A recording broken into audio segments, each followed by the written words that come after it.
권태기 증상이 나타나는 경우도 있지만 만약 나타나지 않고 헤어지는 경우에는 어떻게 대처를 해야 되냐 이런 질문을 저한테 하시더라고요. 아마도 이 질문을 하시는 분들은 진짜 잘 만나다가 갑자기 잠수이별을 당하시거나 아니면 갑자기 헤어짐을 당하게 되어서 어떻게 해야 되나 이렇게 생각을 하시는 것 같습니다. 이유가 어떻든 간에 상대방이 헤어지자고 이야기를 했다면 상대방의 의견은 무조건 받아들여야 됩니다. 연애라는 것은 기본적으로 혼자 하는 게 아니에요. 지금 상대방이 헤어지자고 하는 이 상황에서 여러분들이 못 헤어진다고 난리를 피우거나 사정을 해봐야, 매달려봐야, 만남에 대한 의욕이 떨어져 있는 사람에게 이런 얘기를 해봐야 어떻게 관계를 이어져 나가겠습니까? 이 관계라는 건 두 사람이 만들어 나가는 거지 한 사람이서 이끌어 나갈 수 있는 게 아니에요. 한 사람은 엄청 싫다고 하는데 얘가 이끌어 나가면 무조건 오케이예요? 그런 일은 일어날 수 없습니다. 손바닥이 마주쳐야 소리가 나는 겁니다. 일단은 나중을 위해서라도 헤어짐을 재빨리 받아들이는 게 재회를 위해서도 좋습니다. 그리고 나서 헤어진 이유나 원인 같은 것은요, 그 상대방도 잘 모르니까요. 그 사람한테 물어보지 말고 전문가인 저랑 논의를 하고 원인을 알려달라고 하시는 게 더 빠릅니다. 여러분이 정말 아쉬우면 매달리지 않을 자신이 있으면은 이유 정도는 알자라고 해서 물어보는 거는 괜찮습니다. 헤어지자고 말하는 것을 그냥 봐주고 넘어가게 되면 만나고 헤어지고의 경계가 점점 약해집니다. 우리가 양을 키우기 위해서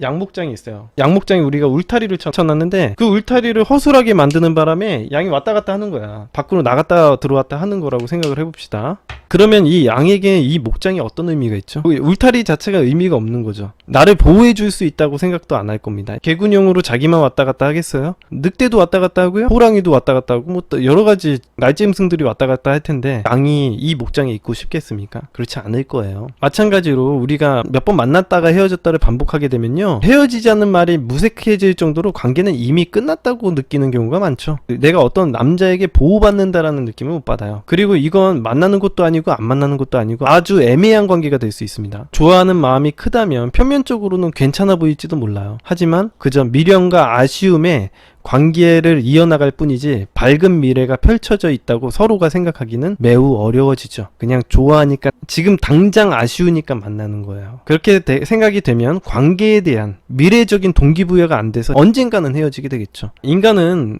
본능적으로 A라는 행동을 했을 때 상대방이 관심을 보이고 에너지를 투여하는 행동을 보이면 A라는 행동이 강화가 됩니다. 예를 들어서 여러분이 부모님의 관심을 받기 위해 벽에 낙서를 하고 장판을 찍고 막 그랬는데 평소에는 관심이 1도 없던 부모님이 와서 혼낸다고 생각을 해보세요. 그 아이는 그런 행동을 멈출 수 있을까요? 그게 유일하다고 생각이 됐다면 그런 방식이라도 해서라도 관심을 받기 위해 노력을 할 겁니다. 그래서 이런 경우도 있죠. 학교에서 말썽을 피워야 엄마가 와서 나에게 어떻게 지내는지에 대해서 물어보고 관심을 가져.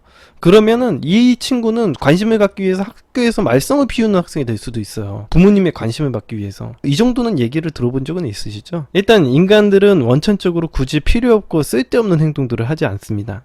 그래서 제가 사연을 읽고 해석을 할 때 보시면 아시겠지만 제가 어떤 거 봐요? 그 사람이 장문으로 카톡을 보냈는지 보잖아요. 얼마나 자주 연락을 하는지, 그리고 얼마나 우리에게 에너지를 쏟는지에 대해서만 제가 신경을 씁니다. 왜? 인간은 말을 믿을 필요가 없습니다. 행동을 믿습니다. 질문자님이 저에게 기본적으로 대처법이라는 걸 물어본다는 것은 질문자님의 자신만의 기준이 없다라고 생각하시면 됩니다. 예를 들어서 여러분들이 핸드폰을 사거나 TV 혹은 컴퓨터를 사기 위해서 매장에 갔다고 생각을 해보세요. 그래서 매장에서 여러 개의 제품 중에 한 제품을 고른다고 생각하면 어떻게 해야 될까요?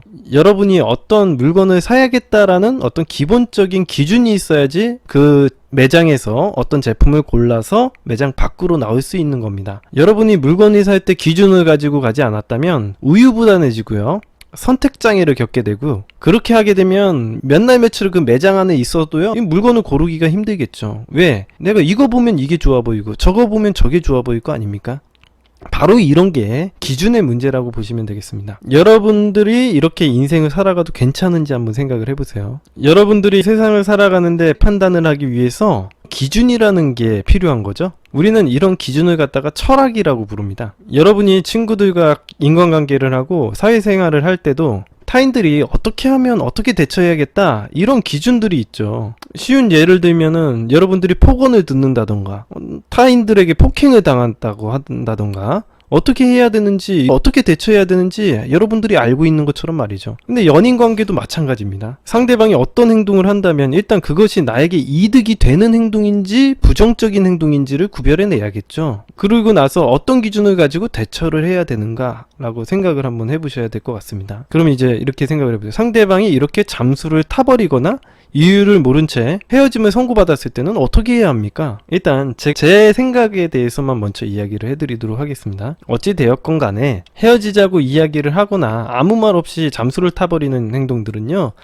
제 생각에서는 어떠한 이유로든지 용납이 될 수는 없습니다. 간단하게만 생각해 보더라도요, 상대방이 우리에게 헤어짐을 이야기했는데 상대방에게 매달리는 행동을 하게 되면 상대방은 기분이 나쁘면 헤어지자는 얘기를 해도 된다라는 인식이 생겨버립니다.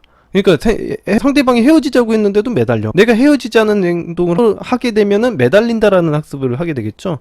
관심을 받거나 에너지를 받을 수 있다라는 그런 학습을 하게 될 겁니다. 그러면 이 사람은 또 헤어지자는 얘기를 하죠. 아까 전에 우리 오비라고님 사연 보시면 아시겠지만, 내가 부정적인 행동을 하면 여자들이 쫓아다닌다고 느끼기 때문에 부정적인 행동을 해서 자기의 가치를 지키려는 행동을 했던 것처럼 말이죠. 인간들은 그런 식으로 학습을 할 수 있다는 겁니다. 우리의 가치 또한 낮아지게 되겠죠. 가치에 대한 설명은 어머니 밥상 강의를 참조하시기 바랍니다.